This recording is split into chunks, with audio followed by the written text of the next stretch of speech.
Okay, so today's topic for this short film is going to be about helping a loved one. I mean, that's a huge topic. There's a lot of help in some places and not so much help in other places if we're talking about the world, globally. And I know there's people who watch our videos from everywhere, so I'm addressing everyone. However, what's relevant to me talking today is when people or family members call me up to ask me how to help their how to help their loved one get into treatment. That's specifically what I'm looking at today. As we know, it can be very, very painful watching someone you care about destroying themselves with addiction, and also hurting other family members and people close to them due to their addiction.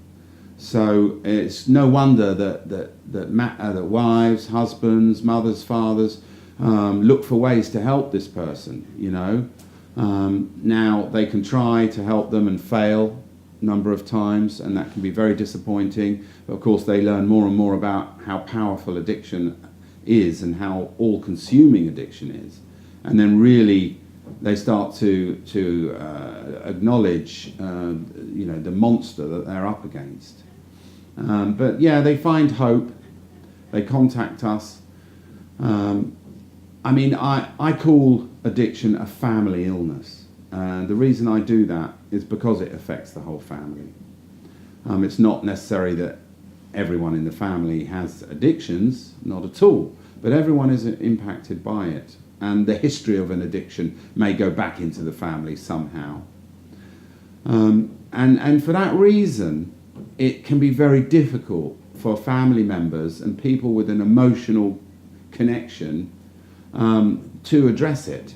Let's say it's your son and he comes home and you say, we need to get help for you. You need to get some help. Your addiction is out of control. Your drug use, your associations, whatever it is.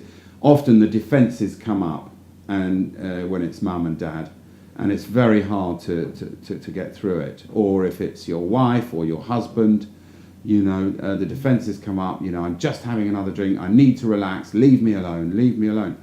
So of course that's the sort of first obstacle really to get through. Who to talk to the person, how to talk to them. I always recommend that they find someone who the addict is less likely to get into conflict with. So it might be grandma, it might be granddad, it's just someone, a teacher, an ex-teacher, just someone in their life, a very close friend, who they're less likely to go for the jugular, go for the throat, say, no, it's your fault, you don't understand, much less likely. So they'll hear the message, and that message is, we want to help you. So that's the first thing. The other thing I'm going to say is that I simply recommend that they show our website to whoever it is. Because we're in Thailand, because the website's very colourful, full of information, activities, what goes on at Hope, and how special it is, that can be enough just to attract them, or to get them to agree to speak to Natalie, basically, or myself, or Henk, and just have that initial conversation. No strings attached, no commitment, just a conversation with an objective person, or a third party, shall we say, not necessarily objective, because we want to get them to come. And we just have a chat and say, well, this is what we do here. It's a life-changing experience, You don't have to be an addict, really, to change your life by coming to Hope. It could improve anyone's life. So really that's how I present it. There's a lot more to it. I think I'll let Henk, I can hear him nodding. Yeah. About our website was actually quite interesting. If you ask people who've never been to Rehab, like well, what's your perception of Rehab? And they think like it's like a hospital with patients, and of course there are clinical environments, as they call that, but if they look at our website, they can see like Hope is a therapeutic environment where people come to make positive changes in their life, and that's really interesting for someone in addiction to realize that they might have a concept that keeps them away from getting help and taking the decision. And if they realize like actually it's a supportive environment with a lot of understanding, where I can make positive changes in my life, and if I'm honest with myself, I'm at a position now that I need to make positive changes in my life. It's really helpful when people understand like, well, what do they get and how is a day gonna look like? Yeah? And if you look in this channel, there is one of the videos. I think it's called "A Day in the Life of Hope Rehab," or something like that. Yeah. And then you can see like what we do with the exercise, with the groups, with the community activities and stuff. That it's actually a really helpful place and a supportive place, and way more attractive than what they tell themselves. And also, if you're gonna speak to them, it's really good to have someone someone that is respected. If you look in at videos on NVC, we've also uploaded one. It's like Nonviolent Communication is with Nonviolent Communication is basically you can say anything to a person depending on how you say it, and of course that's not 100% success rate, but at least a really high success rate in approaching a person and getting things across, and to look into those things. I think that would be really helpful. Well, I think that's helpful. I like the idea, writing a letter. So if it's difficult to confront the person or to speak to the person, then write a simple, short letter with the information necessary to get them interested in coming to rehab, because that's what we're talking about here. How to motivate or get your client your family member or loved one to agree to come to rehab, which is often what I'm talking about on the telephone with a parent or a loved one of some description. I know that there's been documentaries and television series, particularly in America, made about intervention, what's called family intervention, and they're very dramatic, and there's a huge family there, and the family member comes in, they're kind of jumped upon, and it makes good television.